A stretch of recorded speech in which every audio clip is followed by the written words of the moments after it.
All right, today we're going to cover lesson 6.5, and you can see that our title today is Properties of Logarithms. And so some very important properties will be discussed and used in the practice problems that we'll be doing. So let's just get started. What I've done here on this slide is I've given you some properties and then examples in blue on the right of how they're actually utilized. And so basically, if I were to describe this property, it's a base number here identified as a, and the exponent is actually a logarithm. So a is being raised to the log base a of m power. So if you recognize this, okay, if you see that the base of the exponent and the base of the log are actually the same number, then it's almost as if this a and log base a, it's not very mathematical, but it's true, they cancel each other out. And so the answer is just whatever this part of the log is, identified as m. So here it is again, just using regular numbers, 2 raised to the log base 2 of pi power. Okay, it's almost as if this cancels and it leaves you with the answer of pi.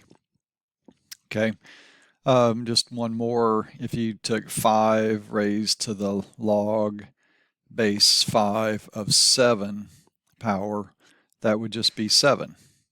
Okay, all right, so another property that'll be useful with today's assignment is similar but a little different. You have a log expression, so it's log base a of a raised to some r power. The answer will be whatever that power is. So here's an illustration of that.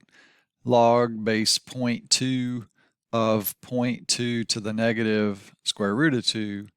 The answer is whatever this exponent is. So it's almost as if these cancel each other out. So log base 6 of 6 to the 50th would just be 50. Okay, another illustration of that property. Here we have log base a of m times n. This is an illustration of the product property. And it basically says log base a of some product can be expanded, and we expand these using addition. All right, so let me just pull my screen down just a little bit. So here is an illustration. I'm multiplying m times n in this log expression, so I can expand this out where the multiplication takes place using two different logs and addition. So here's an example. Log base 6 of 4 plus log base 6 of 9. I can put those together using this product property and call this log base 6 of 4 times 9, which is 36. And then we can take this one step further. Whenever possible, I want you to evaluate logs if you don't have to use a calculator. So this means 6 raised to some power equals 36, and that power is 2. When you evaluate a log, you're looking for a necessary power. Okay, well, the previous example was the product property. This is an example of the quotient property, log base a of some quotient. And now instead of combining with or writing multiple logs using addition, we're going to use multiple logs and subtraction, just the opposite. Okay, so here's an example, log base 4 of 24 minus log base 4 of 6. Put those together using the quotient property. That would be log base 4 of 24 divided by 6. Another way of saying log base 4 of 4, which is just 1. And then finally, number 5 is an example of the power property. It says powers like this r can be brought down and used as factors. So notice how we took this exponent r, brought it down, and actually used it to multiply. So these are equivalent expressions. So if you had log base 5 of 4 to the 6th, that would be the same thing as 6 times, just take the power, bring it down, and use it to multiply. 6 times log base 5 of 4. And a couple more examples here. This is going the other way. If needed, we could take this number 2 that's currently being multiplied and raise 9 to the second power in order to simplify. Okay, so those are all the properties that we're going to be using to practice with in the assignment. So let's just do some examples like your homework without a calculator. See if you can apply these properties. So we looked at this one earlier, log base 3 of 3 to the 71st power, and that would just be 71. Here's a natural log, so if needed, you could think of this as log base e. That's just another way of saying the natural logarithm. It's got a base e. So if you thought of it as log base e of e to the negative 4 power, it's kind of like this property, then the answer would just be negative 4. Okay, here's an illustration of using the product property. Two separate logs of the same base being added can be put together as one single log of that base and use multiplication. All right, so that's going to be log base 8 of 8, and then evaluate logs when you can. And so that would just be 1. 8 to the first power is 8. Here's an example of the quotient property. Log base 6 of 18 divided by 3, which is log base 6 of 6. Again, simplifying that, we get 1. All right, let me pull this up a little bit. So we're still utilizing the properties. This says to write as a sum or difference. So now it's kind of going in reverse. We're going to take this one single log of the product of 25 and x and write it as two different logs. Since I'm multiplying two different numbers, then I'm going to express this as the sum of two different logs. So this is product property again, log base 5 of 25 plus log base 5 of x. And in cases like this, when we can simplify, log base 5 of 25 is just 2 plus log base 5x. So that would be my answer for number 37. Here I'm going to use the power property. So where it says express powers as factors, and that's what this means. So this z to the third power could be written as 3 times log base 2 of z. All right, and number 41, again, you could think of this as log base e of e times x if needed. But since we're multiplying e times x together, we're going to break this up as natural log e plus natural log x, and log base e of e, that's just 1, okay, plus natural log x.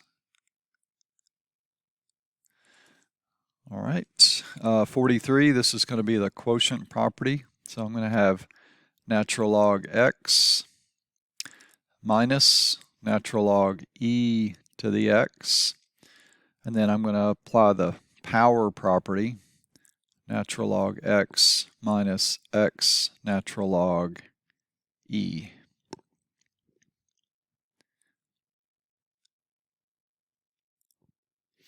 And actually, I could simplify this. Let me back up a little bit.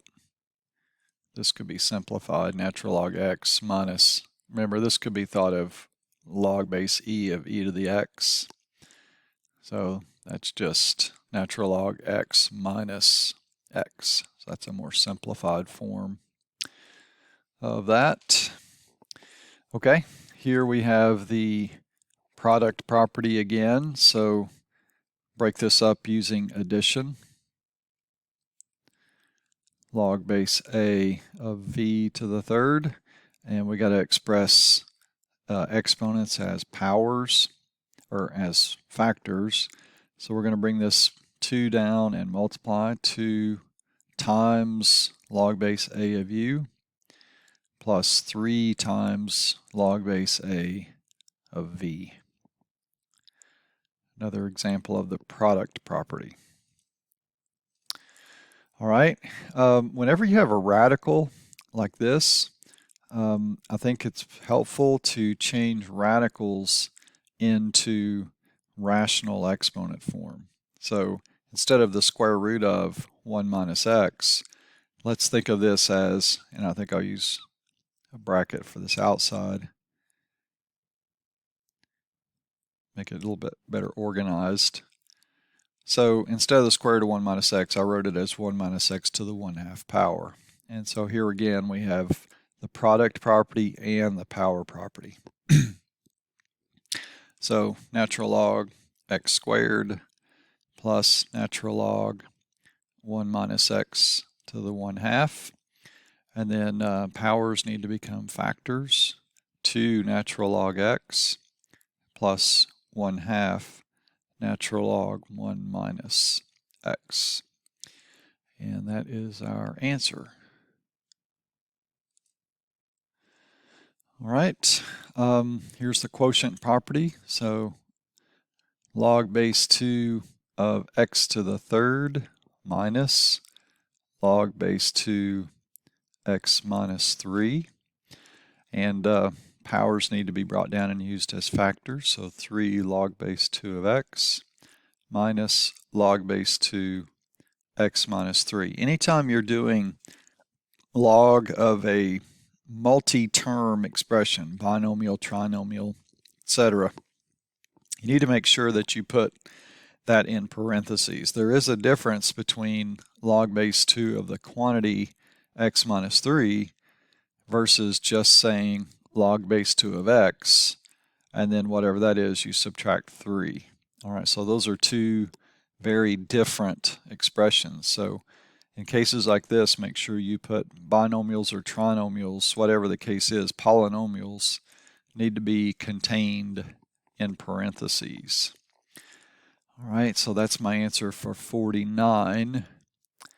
Now let's take a look at 51. So I've got product property here, and then the quotient property and the power property. So all of them are going to be utilized in this problem. So log x plus log x plus 2.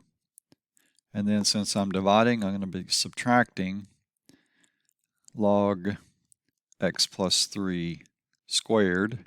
So the only thing to do now is to apply the power property, and I think I'm just going to do that. So if you just want to mark that out, I'm just going to erase it and make this say 2 log x plus 3.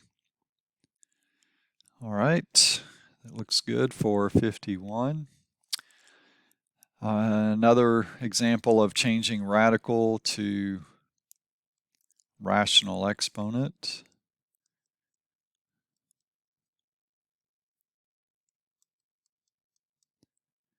Okay, so remember we have multiplication here, so this is natural log 5 plus natural log x, and then we're going to have plus 1/2, bringing the exponent down, natural log 1 plus 3x,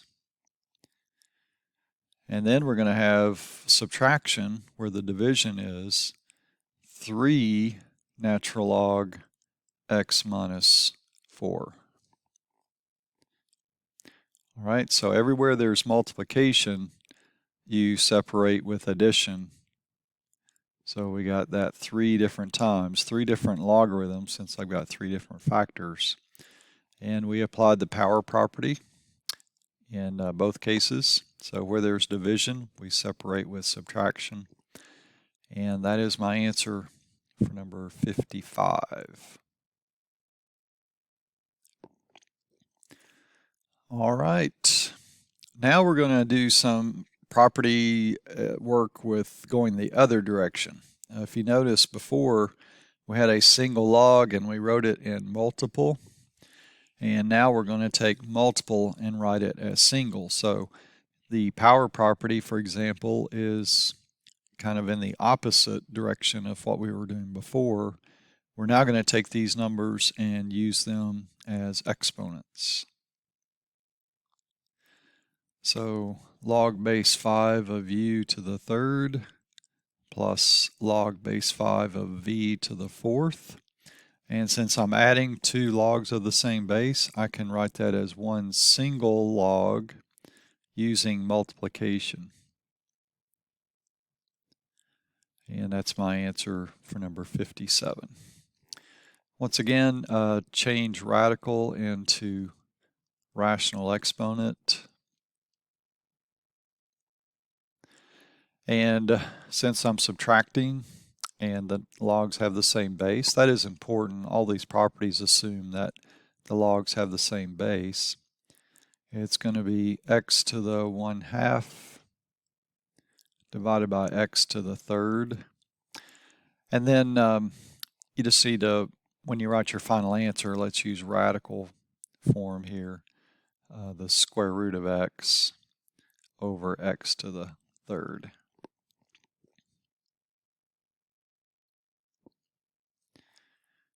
Okay. Here we have division, but first let's take care of the power property. So log base 4 x squared minus 1 minus log base 4 x plus 1 to the fifth. As one single log base 4 expression, it would be x squared minus 1 over x plus 1 to the fifth.